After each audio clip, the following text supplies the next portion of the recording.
Hey, it's Michelle here. Quick question for you before we jump into today's episode. Let me guess, you are the one who handles it. Whatever it is, you figure it out, you push through, you get it done. Asking for help maybe isn't really your thing. You've probably got a really great BS detector. You're probably street smart. Maybe you're really self-assured. You probably love a really good challenge. You fight hard for what you believe in. Maybe you're often the leader in the room. You're the one that people look to when things get hard. You might even be skeptical of others until they prove themselves. But underneath all that strength, maybe there's this loneliness or this resentment that's kind of hard to name because you're the one who's always handling everything and nobody ever really gets close enough to see what it costs you. And if any of this lands, you've probably thought to yourself, well, that's just how I am. I'm a lot, right? But here's what's actually going on. When you were a child and something overwhelmed your nervous system, your body adapted and your nervous system built a defense against that overwhelm. And then over time, that defense became a habit, and then that habit became a pattern. And what we think of as our personality is so often just that old pattern running the show.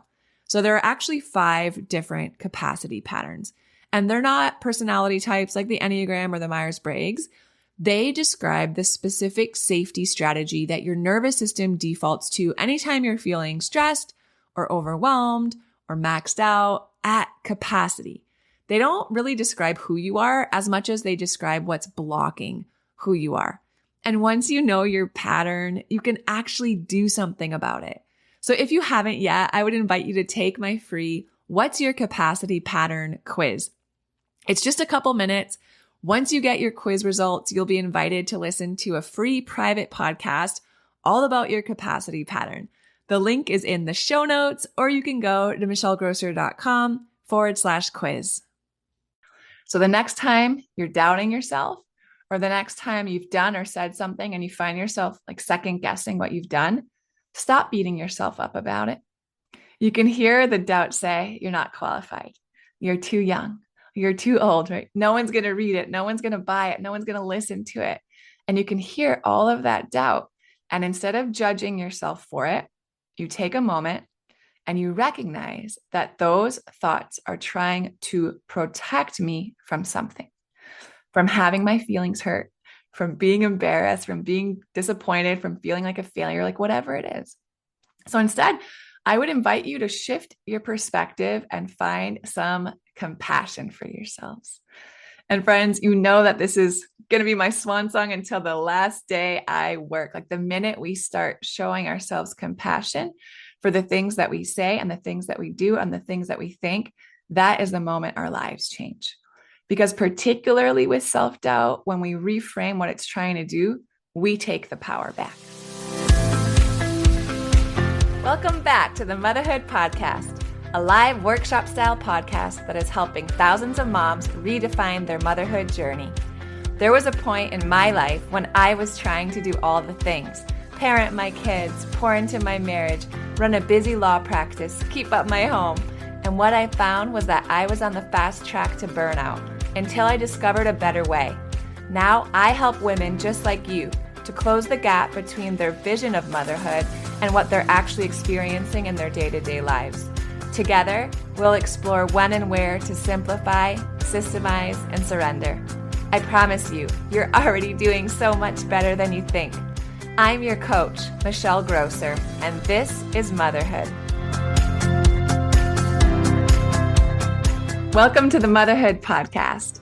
I'm your motherhood coach, Michelle Grosser, and I am so glad and so grateful that you're here with us today. I want to talk today about self-doubt, and I want to talk about second guessing ourselves, not only in motherhood, but really in every area of our lives. The thing is that we all have a unique calling on our lives, amen? And self-doubt and second guessing ourselves and imposter syndrome and all that stuff can be such a huge roadblock to us walking in our calling and our purpose. So I'm going to assume if you're listening to this episode, this is something that you've probably struggled with before. So how has self-doubt shown up for you? And I want you to take a moment right now to just pause, close your eyes if you can, and just reflect, right? Even just pause the episode if you have to and ask yourself, like, where is self-doubt showing up for me right now? Where has it shown up for me? Maybe it shows up when you set a boundary and you say no to someone, or you say no to something at work or within your family or with your kids or with your friends, and you just keep wondering if it was the right thing to do. Maybe you're questioning, right, if they're mad at you. Maybe it shows up when you have something on your heart to say or something to share, but that doubt and that judgment kind of creeps in and keeps you quiet.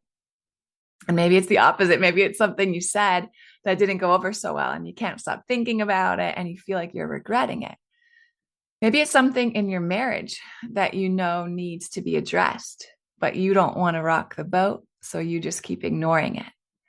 Maybe it's a decision you made and how you're going to raise your kids, or even something you did in an instant and you're really doubting if you did the right thing. Or maybe it's something you want to start. Maybe it's a dream you want to chase, or a career you want to change, or a side hustle you want to start, or a passion project. And the narrative you're letting control the show right now is that you're not qualified, you're not talented, no one would be interested, someone else is already doing it, you don't know how, you don't have the time, like whatever that doubt is telling you. So take a moment now, and I want you to really think about it. Where is self-doubt showing up for you? And go ahead and pause if you need more time.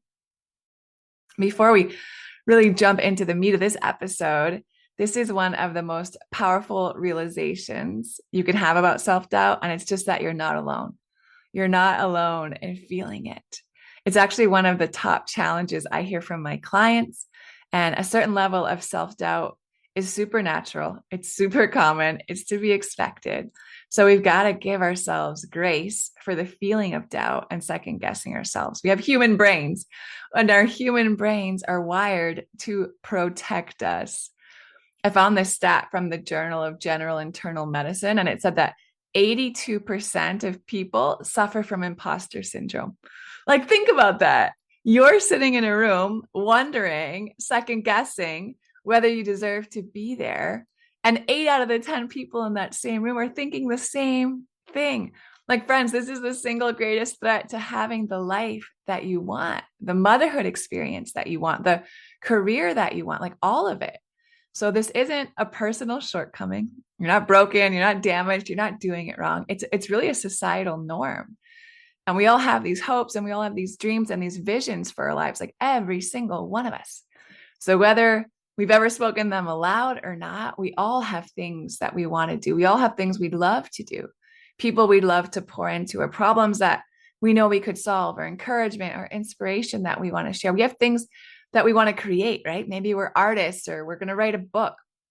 And it's human nature for us to want to make an impact and create a legacy.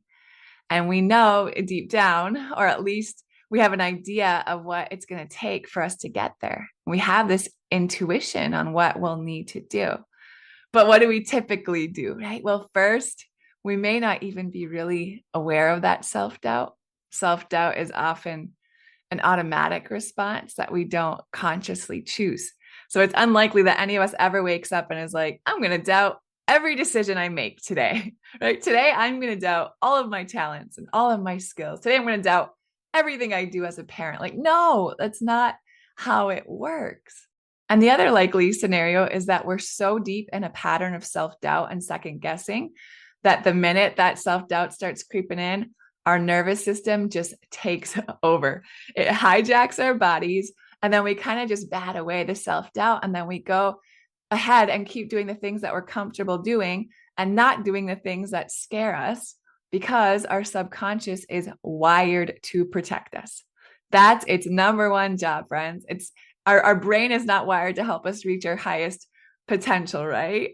Our nervous system isn't wired to help us feel fulfilled and like we're walking in alignment with our calling and our purpose. Like, its job is so primitive. Its job is just to keep us alive. So anytime that nervous system faces something new, it's wired to associate that with bad, with danger, with wrong. Like, it's an alert system. So friends, that's your brain working normally. That's your brain working like it's designed to work. That's your brain doing what it's supposed to do at its most basic level. It's the normal and it's the expected neurological response to anything new or challenging. So it does what it can to move us toward what feels safe. But what does that do? That reinforces us staying in our comfort zone and no growth happens there, right? It's comfortable, but we can't chase our dreams in our comfort zone. We can only grow so much there. So to a certain extent, our brains really are just doing their job. It's simply a matter of noticing, like, what is my brain doing? And then moving that self-doubt from the driver's seat into the passenger seat, or learning how to kick it out of the car altogether so it's not driving our decisions and our actions and our thoughts and our motivations and all of it. And then I think another reason we say we face self-doubt, or we face this second guessing of ourselves, is because of some life experience that we've had. It's something that happened to us, something that happened to us that our nervous system remembers, something maybe that we said or did in the past, or something someone else said or did in our past that we experienced. And that memory and that pain are so embedded into our nervous system that our body is just doing what it can to prevent us from feeling that way again. It's another sort of protective mechanism. So our mind holds us back and it keeps us second guessing and it keeps us quiet for fear that we're going to upset someone or embarrass ourselves, or there's going to be retaliation or ridicule or whatever it is that we're fearful of. So maybe it was something that happened once and then it kept, kind of popping up and creeping in. And now the pattern of this self-doubt is just so deep that you do it without even really thinking about it. So it's piping up as this protective measure to prevent you from being hurt again or embarrassed again. Our brains are just deeply wired for protection and survival. And then finally, I think another reason that self-doubt can kind of take over is if we feel really disconnected from ourselves.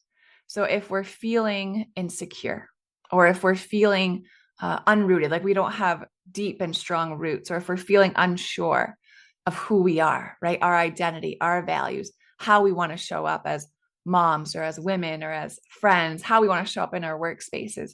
Like if we're not feeling grounded and confident in those roles, then we can definitely struggle in second guessing ourselves. When we don't have those deep roots, it can feel like we're just blowing in the wind, which can lead us to struggling with a lot of self-doubt. And this shows up in struggles with self-trust too. So if we're not super trusting of ourselves, if we don't trust our own resilience, if we don't trust that we can, withstand whatever is going to come our way, if we do set a boundary with our kids or make an important decision or say something that might upset a family member or partner, right? It's likely going to raise a lot of self-doubt. And the key for all of us is really just to figure out how to move past the self-doubt. Because if we don't, it's going to block our goals and it's going to try to sabotage us. Self-doubt will keep us playing small. And playing small is going to prevent us from reaching our goals and walking in our purpose, friends. So here's the thing. Whoever it is you're comparing yourself to, whatever it is you want to do, you're seeing someone else do it and you're thinking that you couldn't do it because whatever reason, right? Imposter syndrome creeps in. You're feeling unqualified or like someone else is already doing it. You don't have the time, whatever excuse is coming up. I just want you to remember that no one has the capacity when they're doing something brand new, because it's new. Like when anyone does something for the first time, they have no experience. Everyone has to start somewhere. So whomever it is you're thinking about and comparing yourself to in this season, like they were inexperienced once too. They weren't very good at it once. They didn't have all the resources once. Like they didn't have all the skills and connections at some point too. The only difference is that their self-doubt wasn't in the driver's seat. It didn't take over and it didn't keep them stagnant. And they were able to move past it and move forward. So the self-doubt is going to be there. It's going to be there. The point is not to never doubt ourselves. The point and the magic is in how much control we allow that self-doubt to have. So it can be there. It can be a thought swirling up in our heads, but we don't have to let it land. Our brain can be like this air traffic control, right? And it can take an inventory of the thoughts that are kind of going on, swirling around, flying around up there. And it can decide which ones are allowed to land and which ones can't. And we can't let them all land. We don't have to let them all land, but we can acknowledge they're up there without giving them space to land and to take over. And friends, like for me, I struggled with all of this big time in deciding to launch this podcast and become a coach. Like it was something God put on my heart so clearly. It was without a doubt something I knew deep down that I was truly, truly called to do. I could see all the things in my life lining up to really bring me to this point, but I was so scared. Like the self-doubt was so loud. I mean, I was a lawyer, for goodness sakes. Like I hadn't been to therapy since high school. I studied advertising in college. Like I had no formal psychology or coaching training. Two really young kids, a husband who had left his job just a few months before, so he wasn't earning a paycheck at the time. And like, friends, this was so scary. I had no idea how to create a podcast. I had no idea how to create a website. I had no idea how to start coaching moms. But I knew in my heart of hearts that this is what I'm called to do on this planet. And I knew that if I was going to walk in that calling, I was going to have to face and wrestle with this self-doubt.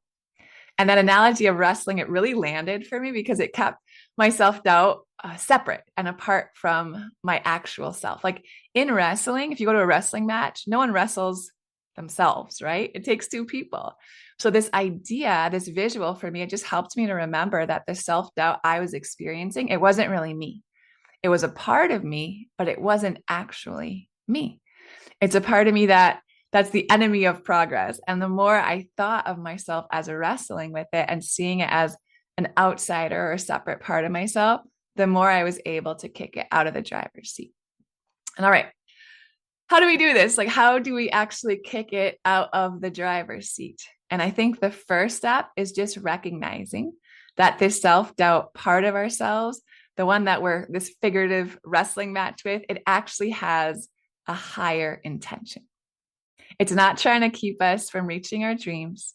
It's not trying to exhaust us by making us question every single thing we do, but rather it's really trying to do something good and helpful for us. It's really trying to protect us.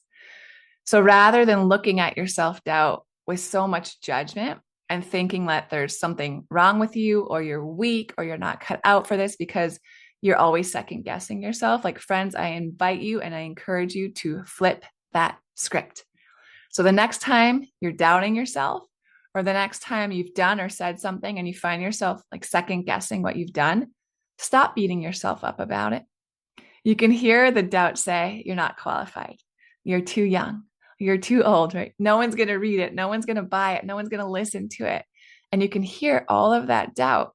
And instead of judging yourself for it, you take a moment and you recognize that those thoughts are trying to protect me from something, from having my feelings hurt, from being embarrassed, from being disappointed, from feeling like a failure, like whatever it is. So instead, I would invite you to shift your perspective and find some compassion for yourselves. And friends, you know that this is going to be my swan song until the last day I work. Like the minute we start showing ourselves compassion for the things that we say and the things that we do and the things that we think, that is the moment our lives change. Because particularly with self-doubt, when we reframe what it's trying to do, we take the power back. There's no more wrestling at that point. We take the power back. So when I'm working with my clients, here's how I might teach them to shift that internal dialogue around their self-doubt. So instead of responding like the old you, which is probably something like the self-doubt creeps in and you start letting it take control, the self-deprecation train takes off and it leaves you feeling less than or disappointed in yourself or embarrassed or feeling like you'll never do enough or feeling inequipped or like you're a bad mom or a bad wife or whatever it is. Like usually that self-doubt train takes off, leaving you feeling really judgmental about yourself. These are all judgments, right? So instead, if we learn to greet this self-doubt with compassion instead of judgment, here's how that internal dialogue or that internal thought process might sound. Okay, I'm aware and I realize that my self-doubt is chiming in right now. This is just a part of me. It's a part of my subconscious that at some point in my life, I really needed to help protect me, That's all it's trying to do. At some point in my life, this self-doubt served a purpose. And at that time, it was the best way I had to cope. That's okay. And then you look at it with kindness and you look at it with compassion. And here's where you take the power back, friends. You tell that self-doubt, you say, hey, I'm in a place now where I am a grown woman and I have so many other tools to help keep me safe. So I don't need you. I don't need this self-doubt part of me to speak up so loudly anymore. I'm evolved. I'm not a child anymore. I have better coping skills. I know my identity now. I am secure. I am mature. I am wise. I can handle this situation you're trying to protect me from right now. I am so much more resilient now than when I needed you to protect me. So I acknowledge it, right? I thank it for what it's trying to do. And I tell it that I don't need it taken over anymore. And if you're really struggling with this, you could even write that self-doubt part of you that's chiming in often a letter. Write it a letter doing exactly that. Acknowledge it, thank it, and let it know that you don't need it to protect you in that same way anymore. And friends, I don't know if this sounds too woo-woo-y or too simple or too good to be true. I had my own skeptical inclinations at first, but friends, this works. I've done it over and over, and I've seen my clients do it over and over. This is backed by science. It's backed by psychology, right? We all have these parts. And it's huge in your healing, and it's huge in moving through and past these feelings of self-doubt. So say it in your head, write that part a letter, but acknowledge it, thank it, and explain to it why you don't need it anymore. And in just that one shift, man, everything starts to change. It's a journey. Like, this is a tool you can start using. And just because the awareness of the doubt being a separate part of you, like just recognizing its intention, is huge. Because the thing is, I always say this, but we can't intervene in a world we can't see, right? And this is the power, I think, in having a coach. It's because we can have someone who points out the things that sometimes we can't really see for ourselves. We all have blind spots, right? Even those of you listening who are convinced you're so self-aware, like maybe you are, but I promise you, you still have blind spots because we're always the star of our own show. So for me, coaching, having a great coach and doing consistent coaching and then doing the actual work with the coaching has just been so vital in helping me to see and move through my self-doubt. And one, start doing all of these things that scared the living daylights out of me at one point. And then second, really becoming more secure in the decisions and the boundaries that I created for myself and my family. So just do that. Just start to notice when the self-doubt or second guessing is creeping in. Start to recognize its voice. And if this is something you're struggling with, if self-doubt is really keeping you stuck and holding you back, and you're interested in what it would look like to have a coach or have some support, reach out to me. Like, set up a discovery call so we can just kind of talk about what that might look like. You can send me a DM on my Instagram. It's at michellegrosser.coach. You can shoot me an email at hello@michellegrosser.com. And you can visit the coaching page on my website. It's michellegrosser.com/coaching. Because awareness is key, friends. It's really the first step. So just noticing when it comes up, what's triggering it, and then noticing it with that lens of compassion instead of a lens of judgment. Like, not compassion and rolling over and letting the self-doubt take over, but rather just noticing the self-doubt and noticing it from a posture of compassion, and that you're not judging yourself for it. So you notice it, you name it, you acknowledge it, and then within that, you acknowledge the purpose that that self-doubt served at some point in your life. And that's where the magic happens, because what we resist persists. So because the minute we notice and acknowledge it with compassion, we're no longer resisting it. We're no longer wrestling with it. This is when we can break free from it. When we shift our relationship with the self-doubt, that creates so much freedom. And it's not about never feeling the self-doubt, right? We talked about that at the beginning. It's not that it's just going to go away. It's that when we notice it creeping in, we respond to it with compassion and acknowledgement. We don't judge ourselves for it. And that changes the whole game. And then from that space, we can take a step back when we fall. We can try again when we don't show up how we wanted to. We can take courage more quickly. We become way more resilient. And that's the work, friends. And I'm just so grateful to be doing it alongside you. But before we end today, I want us all to just take a pause and just notice, with everything that you've heard and learned in this episode, like what's really standing out for you today? What's landing for you? What's really resonating or hitting home? And I want you to take a moment now to let that revelation or that new little insight really settle in. Really let it settle in and ask yourself, like, what am I wanting to start practicing from this episode? And do that intentionally before you move on with your day today. Because friends, I want to remind you, you're doing so much better than you think. If you love Mommy's Polygraphs, leave a review. If you enjoyed this episode, it would be so awesome if you could take a moment to subscribe and rate the podcast. And if you have just a few more seconds to leave a quick review, they really help to get this podcast out to other moms like you. I read every last review, and trust me, when it's late at night or early in the morning before my kids get up and I'm working on bringing you all of this content, your reviews are what keep me going. Leaving a review is truly the best way you can thank me. And of course, DM me on Instagram at themotherhood.podcast. I love to hear from you. Thanks for listening to another episode of the Motherhood Podcast. Head over to the show notes for this episode and all past episodes at michellegrosser.com, where you'll find free resources, information on how to join and participate in the Motherhood Village, and more ways to connect with me. If you love the show, share it with a friend. Thanks again for tuning in. We'll see you next time.